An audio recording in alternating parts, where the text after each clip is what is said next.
कडुलिंबाच्या पानांमध्ये 1 ते 2 गोष्टी मिसळून मी माझ्या केसांना लावायला सुरुवात केली आणि त्याचा रिझल्ट अवघ्या काही दिवसांमध्येच मला जाणवायला लागला.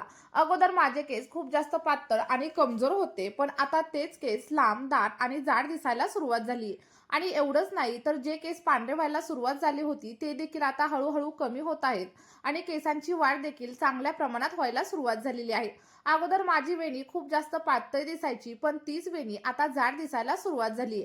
जर तुम्हाला देखील असंच वाटत असेल ना, की तुमचे देखील केस लांब व्हायला पाहिजेत, सोबतच दाट आणि मजबूत व्हायला पाहिजेत, तर अजिबात काळजी करू नका. फक्त काय करा, आज मी सांगितलेली रेमेडी फक्त 20 ते 25 दिवसांसाठी तुम्ही देखील नक्कीच ट्राय करून बघा आणि त्यानंतर तुम्हाला देखील 100% रिझल्ट भेटतील. चला तर मग आता जास्त वेळ न घालवता रेमेडीला सुरुवात करूया. पण त्या अगोदर तुम्ही आपला हा व्हिडिओ नक्की कोणत्या गावामधून किंवा मग कोणत्या शहरामधून पाहताय, कमेंटमध्ये सांगायला अजिबात विसरू नका. आणि व्हिडिओ तुम्हाला थोडा जरी हेल्पफुल वाटला तर व्हिडिओला एक लाईक नक्कीच करा. बघा, आजची ही पॉवरफुल अशी रेमेडी किंवा मग पॉवरफुल असा पॅक बनवण्यासाठी सगळ्यात पहिल्यांदा आपल्याला इथं कडुलिंबाची पानं लागणार आहेत. हो, तुम्हाला ताजी अशी कडुलिंबाची पानं इथं घ्यायची आहेत. आणि जर तुमच्याकडे कडुलिंबाच्या लिंबोळ्या उपलब्ध असतील तर तुम्ही त्याचा देखील वापर नक्की करू शकता. पण माझ्याकडे सध्या लिंबोळ्या वगैरे अवेलेबल नव्हत्या, फक्त कडुलिंबाची पानच अवेलेबल होती. त्यामुळे मी फक्त कडुलिंबाच्या पानांचाच वापर इथं करणार आहे. तर सगळ्यात पहिल्यांदा तुम्हाला कडुलिंबाची पानं स्वच्छ अशी धुवून घ्यायची आहेत आणि त्यानंतर सगळी काही पानं देठांपासून वेगळी करा. आपल्याला या रेमेडीमध्ये देठाचा वगैरे वापर अजिबात करायचा नाहीये, त्यामुळे तुम्हाला देठ काढून टाकायचं आहे. आता जी काही पानं आपण काढून घेतलेली आहेत त्या सगळ्याची आपल्याला पेस्ट बनवायची आहे. पण पेस्ट बनवण्याच्या अगोदर आपल्याला या रेमेडीमध्ये आणखी 2 गोष्टींचा वापर करायचा आहे आणि त्या गोष्टी कोणत्या आहेत हे देखील आपण पुढे पाहणारच आहोत. पण त्या अगोदर जर तुम्ही चॅनलवरती नवीन असाल तर लगेचच चॅनलला सबस्क्राईब करा आणि त्यासोबतच तुम्ही आपला हा व्हिडिओ नक्की कोणत्या गावामधून किंवा मग कोणत्या शहरामधून पाहताय, कमेंटमध्ये सांगायला अजिबात विसरू नका. बघा, इथं आपल्याला दुसरी गोष्ट घ्यायची आहे आणि ती म्हणजे ताजं असं कोरफडीचं पान. तुमच्या घरामध्ये जर कोरफडीचं रोप लावलेलं असेल तर तुम्ही ताजी कोरफड वापरू शकता आणि जर तुमच्याकडे रोप नसेल तर तुम्ही बाजारामधून देखील कोरफड विकत आणू शकता. आणि बघा, जर तुम्हाला ताजी अशी कोरफड कुठंच भेटली नाही तर तुम्ही कोरफडीचं जेल म्हणजेच ॲलोवेरा जेलचा वापर देखील या रेमेडीमध्ये नक्कीच करू शकता. आपल्याला काय करायचंय, साधारणतः एक मोठं असं कोरफडीचं पान घ्यायचंय आणि त्याला छोट्या छोट्या पीसेसमध्ये व्यवस्थित कट करून कडुलिंबाच्या पानांमध्ये ऍड करायचे. जर तुम्हाला फक्त कोरफडीचा गरज वापरायचा असेल तर तुम्ही तो देखील नक्की वापरू शकता किंवा मग माझ्याप्रमाणे तुम्ही अखंड कोरफड छोट्या छोट्या पीसेसमध्ये व्यवस्थित कट करून देखील नक्कीच घेऊ शकता. कोरफडीमध्ये भरपूर प्रमाणावरती पाणी असतं आणि त्यामुळे आपले केस अगदी मॉइश्चराइज राहण्यासाठी मदत होते. जर तुमचे केस खूप जास्त कोरडे झालेले असतील, निस्तेज झालेले असतील आणि त्यासोबतच केसांना फाटे वगैरे फुटलेले असतील ना, तर तुम्ही कोरफडीचा वापर केसांसाठी नक्की करा. कारण यामुळे आपलं स्कॅल्प स्वच्छ राहण्यासाठी आणि त्यासोबतच केस अगदी निरोगी होण्यासाठी मदत होत असते. तुम्ही इथं बघू शकता, आपण साधारणतः एक मूठभर एवढी कडुलिंबाची पानं आणि त्यासोबतच एक कोरफडीचं पान व्यवस्थित असं चिरून घेतलेलं आहे. आणि जर तुमच्या स्कॅल्पवरती तेलकटपणा आलेला असेल किंवा मग केसांमध्ये खूप जास्त कोंडा झालेला असेल, इचिंगची वगैरे समस्या असेल, तर कडुलिंबाच्या पानांमधील अँटी फंगल आणि अँटीबॅक्टेरियल गुणधर्म या सगळ्या काही समस्या कमी करण्यासाठी आपल्याला हेल्प करत असतात. आता बघा, या दोन्ही गोष्टी आपल्याला एका स्वच्छ अशा मिक्सरच्या भांड्यामध्ये ऍड करायच्या आहेत आणि त्यानंतर शेवटी आणखी एक महत्त्वाची अशी गोष्ट आपण याच्यामध्ये ऍड करणार आहे, जी की मी माझ्या प्रत्येक व्हिडिओमध्ये तुम्हाला सांगत असते आणि ते म्हणजे मेथीदाणे. बघा, तुम्हाला काय करायचंय, रात्री झोपताना साधारणतः 2 चमचे मेथीदाणे भिजत ठेवायचे आहेत आणि त्यानंतर दुसऱ्या दिवशी उठल्यानंतर या मेथीदाण्यांचा वापर तुम्हाला करायचा आहे. बघा, भिजल्यानंतर आपले मेथीदाणे थोडेसे तुम्हाला फुगलेले दिसतील आणि त्यासोबतच जे काही पाणी आहे ना, ते देखील आपल्याला पॅकमध्ये ऍड करायचंय.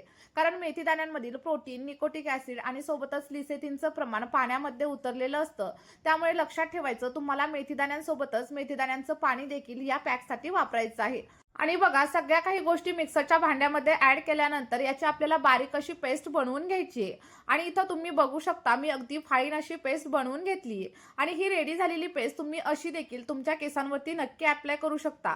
पण बघा, काय होतं, जर पेस्ट अशीच अप्लाय केली तर यामधील छोटे छोटे कण आपल्या केसांमध्ये अडकले जातात आणि ते सहजासहजी अजिबात निघत नाहीत. त्यामुळे तुम्हाला काय करायचंय, ही सगळी काही पेस्ट एखाद्या गाळणीच्या मदतीने किंवा मग एखाद्या कॉटनच्या कापडाच्या मदतीने व्यवस्थित अशी गाळून घ्यायची आहे.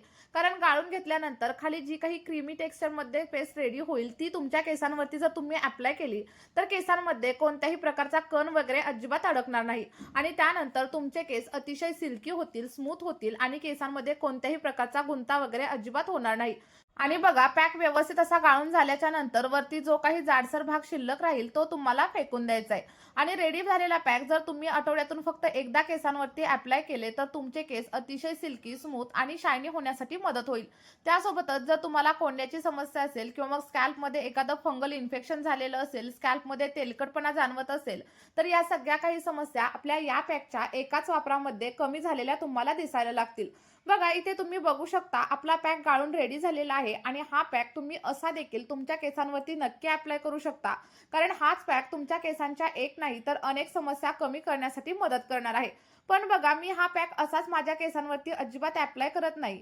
तर मी काय करते, पॅक अप्लाय करत असतानाच याच्यामध्ये शॅम्पू ॲड करते आणि त्यानंतर पॅक केसांवरती अप्लाय करते. बघा तुम्ही तुमच्या केसांसाठी नेहमी जो कोणता शॅम्पू वापरत असाल तोच शॅम्पू या पॅकमध्ये ॲड करायचा आहे.